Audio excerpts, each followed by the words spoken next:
The Bible, like earlier, talked about these people who listened to the Apostle Paul.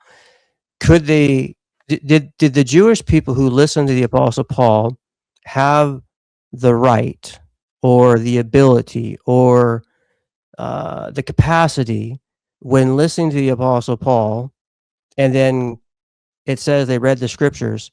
This is Was that unhelpful to the something? position. No, this is my channel called Brilliant Perspective. It's very helpful. Did they have the ability and the capacity to actually read the scriptures to see whether what Paul said was true or not? Sure. So then why can't we do the same? I just told you, because the objection, well, you can, but the problem is that you're going to break down all forms of normative authority, because the objection is always going to be the same objection back to you, which is, I read it, bro, and it doesn't say that. Who is the normative authority? I would claim that from the Protestant view, the normative authority will always have to be a reduction to the interpreter, logically. I'm asking you, for you, who is the normative authority from your perspective?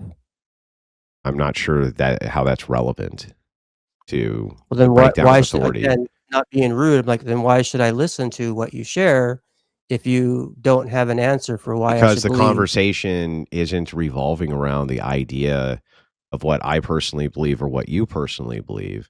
The conversation is revolving around the idea of if the belief in Protestantism, which stemmed from the Reformation, created a breakdown specifically of authority. And my claim is that it has to, logically, it has to break down the authoritative measures, because the objection is the same objection both ways to all objections, which is, I ultimately become the authority as the interpreter. Now, you can make the claim that that is correct, and I can even concede, for the sake of argument, that claim is correct, but it wouldn't change the fact that it breaks down the idea of normative authority over time, and that's how we get to church. There's no way around that, because that is how that happens. Straying from normative authority, because their objection is the same objection that you use. So how do I know who is the normative authority if I'm not able to, for myself, be able to examine the scriptures? Why?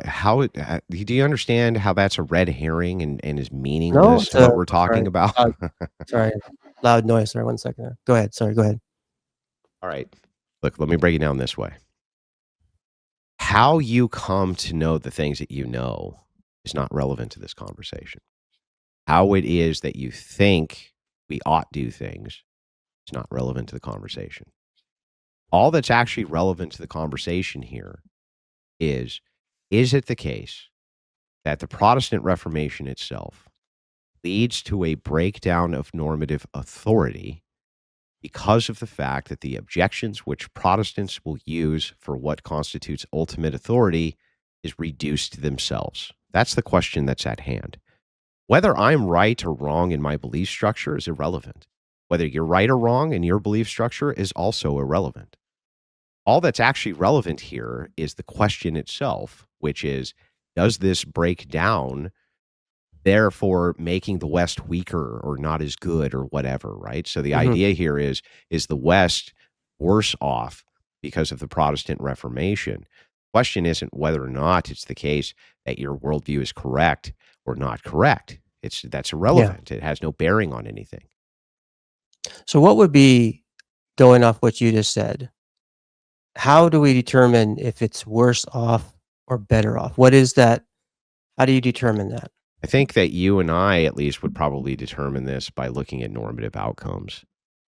So, like, there's some outcomes that there's some shared intuition among all people are bad, or at least generally bad, right? You would agree on that. The truth's written on your heart or something like this, however it is that you reconcile that. Right. But the idea is, like, are you married? Oh, yeah, I've been married going on Okay, 26 great. years. If Yep, your wife yep. dies, you and I and the atheist next door are going to agree that that really sucks, right? It'll be a hard thing physically, yes. Yeah, so we're all going to agree. I'm going to agree, you're going to agree, and the atheist is going to agree next door that that's a terrible outcome. None It's of a us hard thing. like those Yep, outcomes, right? yep, So I think yep. My dad here, passed away years ago. It's a hard thing, yeah, so I yes. think here we can just make these agreements based on the same exact thing, that there's some shared ethics here, that we see a failure of living up to those ethics in society, and Mhm. how did we get to those things? That's what Yeah, the question is at hand. right. So I think that So that intuitively, that you and I can intuit those things out pretty easily just based on outcome. yeah. And like I said earlier, like, I'm not in any way denying that there have been things over the last how many hundreds of years that have happened. But at the same time, like we also agree too, there's many things that are very positive at the same time as well. So that's why I'm trying There's some to things that I would agree are positive, but we're talking about ultimately. yeah, Like, well, we talked earlier ultimately, about, like, abolition of slavery. We talked I'm about not possible willing to grant that the abolition of slavery was due to Protestantism itself, but a combination of I thought it was. Protestantism as an no, I a thought that was Wilbur combination of yeah, I thought that was Protestantism Wilbur no, a no? combination of Protestantism and Enlightenment thinkers. Many Okay. abolitionists were not Christians. No ifs, ands, or buts about it. I didn't I'm just saying, like, we see things historically, which earlier I thought you actually did say. You did say abolition earlier was one of the things that came from the Reformation, unless you just didn't No, I said it was a you contributing factor that I wouldn't take away from it. I'm not gonna say that everything that alright. Protestants have ever done is bad. I heard you wrong. I heard you wrong. I'll Okay. give you a bunch of things I think that Protestants have done that are great. I think that Okay, go ahead. the charitable contributions to society are fantastic. I think that Protestants often are more willing to adopt. I think that they're often more willing to do many of the things that I consider to be great goods in the world. Right? I'm not taking any of that stuff away from Protestantism, right? But what I'm trying to get at is, like, are those still the same shared normative values that we would have even absent Protestantism? But would we then have some sort of generalized authority that everybody uniquely would appeal to for normative ethical frameworks? That's the Yeah. question, right? Let me ask you a hypothetical, Okay. because I was thinking about this the other day.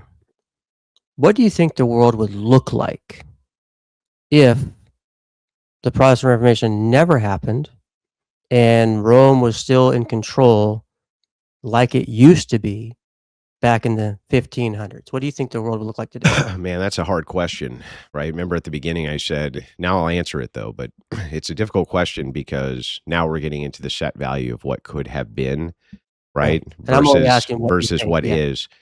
yeah, So I think that the world structured in the West would be very different, and I do think in most ways would ultimately be better. I don't think that the Catholic Church would have been quite so progressive had it not been for Protestant pushback in Western nations. And there was a lot of Protestant pushback in Western nations towards progressivism, especially when you get to the Vatican ideals in the 60s and 70s, when they really started to move away from traditionalism and into the yeah. Skittles stuff and this That's type of true. thing, Yep, as you're that's true. aware, right? Yeah, I'm sure. Yeah, Those are progressive values though that they were assaulted with over time. And I think that absent the road to perdition that you find from the Reformation to the Enlightenment principles, I think that you would have a much more structured tradition that Christians would uniquely appeal to. Now, you can look at some Catholic nations now that are overwhelmingly Catholic, and you can point to some things like that are financial or some of the various issues that are going on there. But I would attribute a lot of those things to the fact that most Western nations uh, are keen in allies of the United States, which is landlocked with an entire ocean between itself and its enemies, with resources that have only been tapped for a couple hundred years, versus Western Europe, which have been tapped for thousands of years, right? So I yeah. think that there's kind of distinctions to be made here. And I think that ultimately, yeah, I think that ultimately you would have a much better normative authority Okay. over Yeah, I don't ethics, know. over I was shared trying to think of ethics. it. Yeah. I was trying to look back how back was in the 1500s. Just the corruption with, leaders. There was a lot of, I'm gonna probably pronounce the word wrong, so tell me, Oh, si look, there was tons of how do you corruption. pronounce the word? Yeah, Is that there's tons of corruption, but Protestants are yeah. not immune from that either. No, no, And just let me hear I'll show you the sure, let me interesting. finish my statements. Let me finish what I'm Yeah, trying yeah, to say go is, ahead. visualize if if it didn't happen the way it happened, because that was so common from what I've been, what I've already known and been rereading again, is the corruption, power, manipulation, control over people. So I was trying to think, well, where would we Protestantism didn't help any of that. no, again, I'm not, I understand that. I'm just saying, if we didn't have that today, what would have been the result continuing on from the Catholic Church and its power around the world? Would that, because let Well, the me ask you Catholic this Church is question. still Yeah. very powerful around the world. No, I know. Well, of course, but not like it used to be. No, Not like it that's used to be. true. But Yeah, I think that most of the corruption that you would ascribe to the Catholic Church, so I'm not a Roman Catholic, as you know, all I right? know. But I don't think that it's also fair to say that Roman Catholics were some giant corrupt organization. This was a globe-spanning organization at the time frame you're talking about, especially 13, 14, 1500s. Remember, the New World's discovered by Catholics, right? The Catholics were the ones who got here first, not Protestants. Protestants adopted it. Thought that was Now, Columbo. over I'm just this, joking. Christopher Columbus was a Catholic, right? I know. I'm So, just being fun. over the course of this globe spanning organization, you're going to find a lot of corruption. How can I prove that to you? Because you can find it right now in Protestantism, which Right. is a globe spanning Sure. multitudes of But that's organizations that's with in which everybody, right? there's tons and tons of corruption. And I think that just Yeah. the bigger the Yeah. organization is, the more Right. likely it is that you're going to find corruption. Oh, yeah, and I don't wanna poke any fingers. I mean, the same thing applies in the Orthodox Church. I've read stuff on them throughout history as well. I mean, Certainly. every church has corruption. There's just no ifs, buts about it. So, I mean, it's Because just human beings have corruption.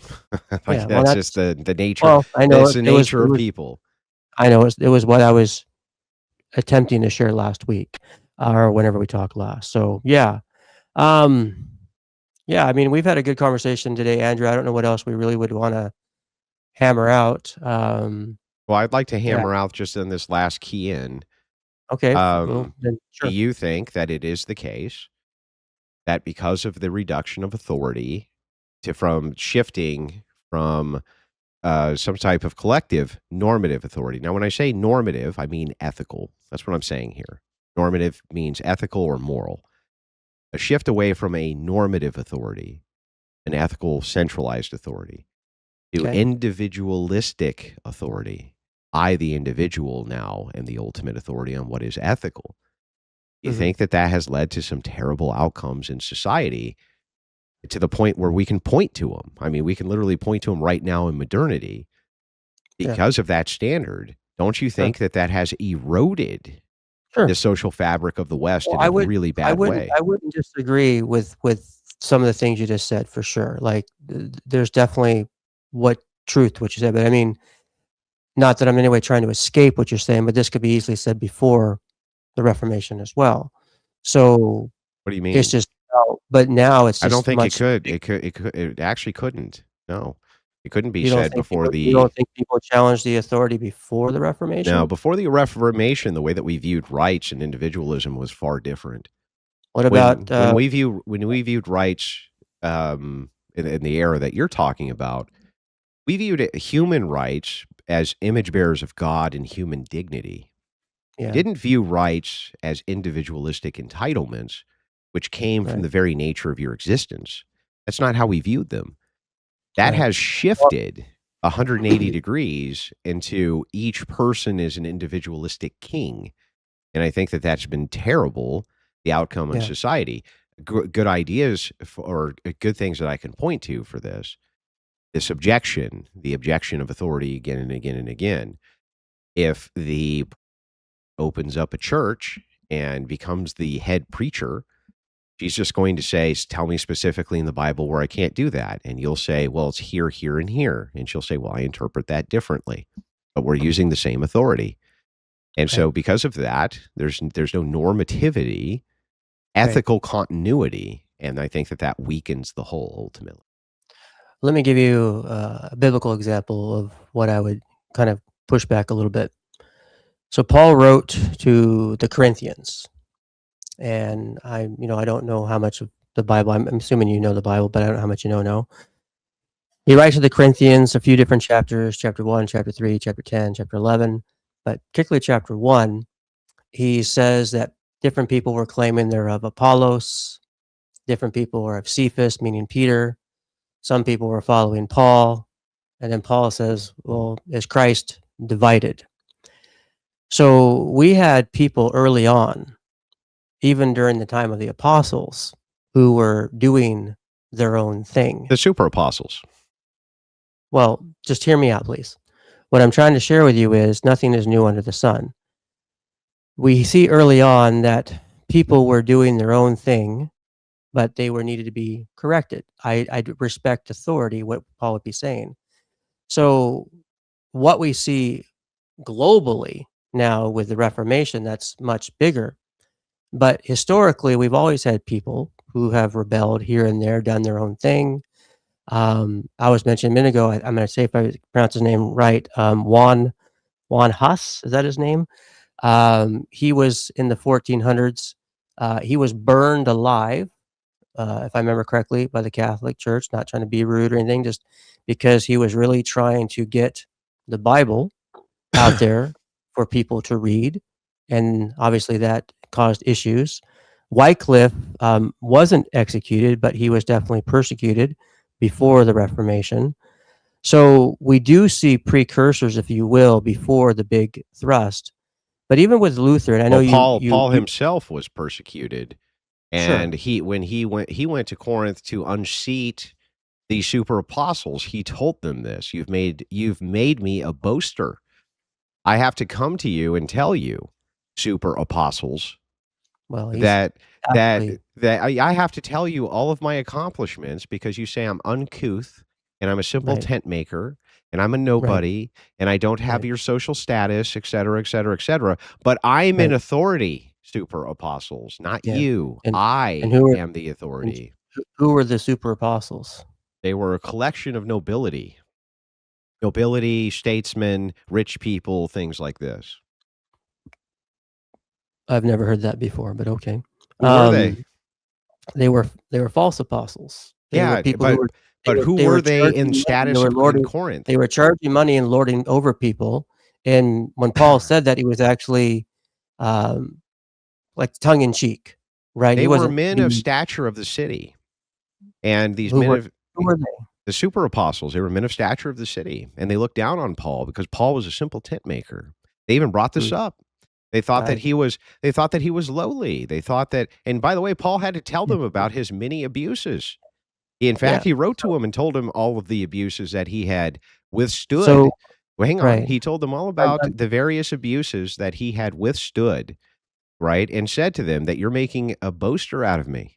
Look at me. yeah, I have to now boast to you in order to explain to you the distinction between the two of us. And by the way, I'm in charge. That was okay. this is So that's the summary. let me ask you a question. So No. you're saying these were real apostles that Paul was actually talking about? No, I'm saying that they positioned themselves to usurp his authority. So they were false apostles, like I said a second ago. Yeah, but whose authority determined that? Paul's. But the point, No, I'm the just trying to point is clarify. that No, I have a point, Andrew, please, Paul's please, authority is what please. showed them to be false apostles. Yeah, yeah. So he was exposed to them being false apostles by them lording over and charging money. What I was trying to say, though, back just to finish my point of the point I brought up is we do see people early on that were what we'd call like denominations today. They were people who were claiming, "Well, I'm of Peter, I'm of Paul, I'm of Apollos." Like, this is something that's unfortunately been around for a long time. I wanna ask a question, though, on Martin Luther, because I know you have a lot of things Yeah, but against him, and can you explain that can you please let me finish, please? but I'm just trying to get back to you what just don't answer the things that I ask you. You what just did move the you what point. Andrew, what didn't I answer? Who was the authority that unseated these false apostles, and what Well, gave him that the true authority? apostles, Paul, Yeah, the so Peter, the and real apostle, who gave Paul the authority to do that? Jesus Christ. And he was also recognized by other apostles, right? 14 years later, He was yes. okay, and so 14 years And later. Paul created bishops, Yeah, including but Timothy, 14 right? so who recognized him in the first year, Andrew? What do you mean? For 14 years, he was Yeah. the Apostle Paul, and then he goes and talks to the apostles later. So who gave him the authority And those early on? apostles, if don't you think the story would have been wildly different had the apostles But said, "We reject you"? I understand, but in his first early on ministry, who gave him the What authority? would you have said? Like, Answer the question. Why can't you answer the hypothetically, question? I'll answer the question. Go ahead. What's the question? And then you answer mine. I'm just trying to share with you that Paul, early on in his ministry, didn't have the other apostles approving him or giving him any authority. He was the Apostle Paul And early if he had on. shown up and he had So talked to these so other my apostles and they question said, "We is, don't believe that you'd why actually talk why to why Jesus." was he an authority if he didn't have anybody If else? yeah, I'm gonna Yeah. explain. If it Okay, go was the ahead. case that Paul had met up with other apostles who were apostles of Christ and they rejected him and said, "You didn't have a vision, you made it all up." Don't you think the story would be far different? Well, of course, but Why? that doesn't Why? take away Because from who's what in I said, Andrew. authority? Because who's in That doesn't take authority? but that doesn't take away from what I said. It does. That Who's in doesn't authority then? how does that take away from what I said, Andrew? Because you're judging that the original apostles of Jesus would have had more authority than Paul, and that Paul just saying that he saw I Jesus didn't say that. wouldn't have been enough. No, I didn't say that. Look, I I'll didn't walk say you that. through it. I'm gonna demonstrate I this for didn't you. but I'm just to be gonna clear, I didn't say what I'll you just said. demonstrate it, dude. Okay, but I didn't say what you just said. Okay, but let's find out. Okay, so Okay, let's find out. if the apostles of Jesus had said Paul made all of that up and he didn't actually see Jesus Christ on the road to Damascus, would you have believed them? I can't say I wasn't there, so I can't answer that. If okay, hypothetically. So you have one guy, so let me hear you out. So you got one guy, the Apostle Paul, who claims he saw Jesus Christ, On the called road him to to be an Damascus, yep, apostle. yep, Yep, called him to be an apostle. yep. He's going out for, say, however long, for a bit. Then the apostles, the original, come up to him and find out about him, and they say he's not a true Yeah, apostle. they said, "No, Yeah, this guy didn't see, yeah. So Jesus. He made the whole yeah. thing up." Would you have So believed them?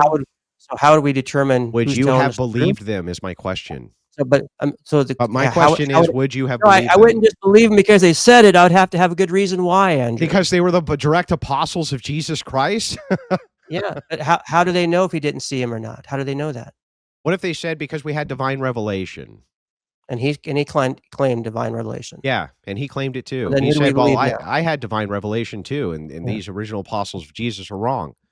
Yeah, it's like my dad used to say, "Heads I win, tails you lose, Kelly."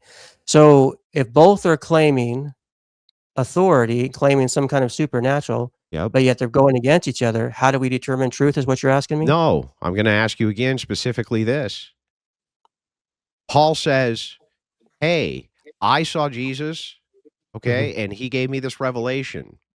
The Yep. original apostles of Jesus say, "No, Jesus came and spoke to us and said that this guy's a fraud." Okay. Who if you were alive at the time listening to the Mhm. ministry, Yeah. who would you believe and why? Mm. So, can I ask a clarifying question? Yes? How long has the Apostle Paul been doing what he was doing, claiming to be an apostle? I don't know. I don't even think it's relevant. Is it a week or is it years? Let's say it's 5 years. Okay. So if he's going around preaching, teaching, and even doing miracles, is that something The worth apostles say that's all a fraud in this okay. hypothetical. But yet it was legit. No, they say it's a fraud in the They hypothetical. say it is, but what if it was legit? Yeah, how would you wouldn't have access to that. So What who if would I you was there? believe? Well, But you you're weren't asking if I was there. there. So the What if point I of the saw the actual hypothetical what if I point of the saw the you're miracle? just What if changing I the saw it? conditionals of the What hypothetical. if So you but I weren't have to there. have to Hang have on. You you have weren't to there have to see any clarifying information. miracles. You You can't just weren't make up there to hypothetical without see some look, information, hang on. Andrew. You weren't there to see the miracles of the apostles, and you weren't there to see the miracles of Paul. You didn't see Okay. either, but you Either do one. believe as a believer. You didn't see Yeah, either, but you do yeah, believe. Who would you yeah. believe and why? Well, here's the thing. I never met Peter. I never met Paul. How would I know who's telling me the truth? So, okay, so to clarify, if the original apostles of Christ told you at the time as a believer that this Yeah, guy who was an up and comer was a sure. fraud and that they said that Jesus Christ came to them, which you obviously do believe, and Yeah. told them that, you wouldn't know who to believe. Yeah. Okay. So Look, I'm I'm fine just leaving the conversation there, bro. no, let me add a clarification there. So you're given a hypothetical, which honestly cannot really have an actual answer, because if you've got one guy who's claiming divine revelation, claiming to be called by God and had a supernatural experience, you got the other guys, but then you're saying these guys are saying, well, he's a fraud, but yet he is doing. How did they prove, or do I just assume it? How did they prove he was a fraud? This is my question to you. That's Their that's claim my is question back this. to you. His Yeah, claim is, I saw Jesus, I'm an right, apostle. But the right. original apostles of Jesus, Yeah, who you now believe yeah, because you believed them this whole time up until yeah, this point where they're right, now saying Paul's not an apostle, right, right. okay? How about It this? says, stop. They say, no, we have revelation that he's not an apostle. Who What would you believe and why? was it them just claiming that he didn't have an experience with Jesus Christ? Is that all they're claiming? No, they're claiming that they've had direct revelation. And what did he do that was There's made no him deviation in his behavior. so he looked like he was a real apostle, was teaching the true gospel, and people were getting saved and healed, but somehow he's not a true apostle. So Well, that's the what I'm saved hearing? and healed you weren't there for, so you don't know that for Right. sure. Well, I wasn't there for Peter or This Paul. is simply Yeah, reputational, but at this yeah, point in yeah, the hypothetical, you have followed the apostles, you do believe their message, you're a follower, but they now denounce Paul. They say, "No, Paul's not an yeah, actual apostle. We've had revelation. Paul says they're liars. I did yeah. have revelation. Who would you believe and why?" In that scenario, it's hard to say, to be honest with you, because we're not there. I wasn't there. Okay. So it's hard to say. Fine leaving it That's there, the best bro. that's the best I can do for that, because Okay. hypothetical. Well, I Yeah. appreciate you having me on your show, and I do think that this was a productive conversation. And I don't It would look, and just so you know, I don't dislike you, man, and I don't dislike anybody in your audience. I know that we have differing opinions, you know what I mean? But yeah. ultimately, I think you seem like a really nice guy. I don't mind having conversations with you every once in a while. Maybe we can breeze on politics or something sometime. So anyway, Well, that'd be your field. yeah, well, that's okay. Well, anyway, you have a good day. I'll talk to you. Thank you for having a good conversation. I do mean that. Thank you very much. Yeah, of course. Take care. All right.